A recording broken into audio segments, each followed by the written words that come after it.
குருவை போலவே சீஷன் என்பவன் தன் குருவை போலவே தனக்காய் வாழாமல் தன்னையும் தருவானே.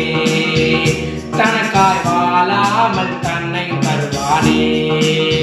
ஒரு நாளும் பரலோக சிந்தை கொண்டு உமக்காய் பணி செய்வேன் நான் அனுதினமும்.